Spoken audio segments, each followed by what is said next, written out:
This morning, kids across the country are getting ready to sit on a curb or poke their head above the crowd to see tradition rolling by.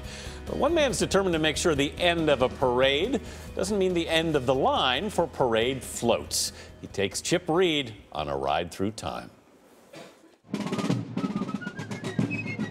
The parade, a celebration of American patriotism. The bands, the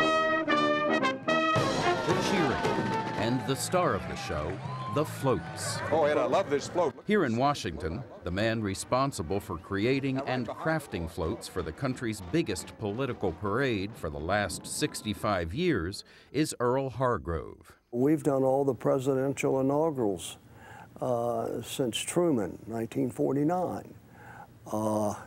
And each one has a story. Beginning with the first Missouri float for President Truman in 1949, he has put our history on wheels. He mobilized the PT-109 in President Kennedy's inaugural parade and the Tuskegee Airmen float for President Obama's second inauguration.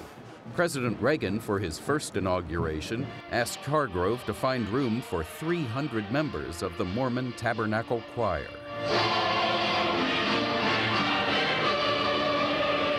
He came to us and said, "You build a rig to hold them." Yeah, we can do that. And we did.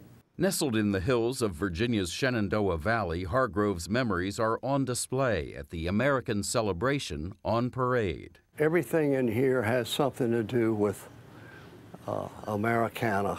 This streetcar was brought to the White House after then-President Carter requested it for his daughter, Amy. And they drove it around and drove it around. You come back and visit with us. 90,000 people visit this slice of Americana every year. This is Nicholas. Kurt Marissa brought his two boys to celebrate the 4th of July. Coming to a place like this, being a retired military officer, does make me feel very, very good inside and very patriotic. Providing that sense of patriotism is the reason Hargrove created this museum. I'm sure every country has these sort of things to tell, but not like America, not like us. And I hope your chest pumps like that every time somebody tells you that, because it's true. It's absolutely true. For CBS This Morning, Chip Reid, Shenandoah Caverns, Virginia. That looks like such a fun museum. I love that picture of PT-109 on parade. I mean, that's just an amazing shot that he was able to pull that off. And that is a man who loves his job. It sure is. It sure is.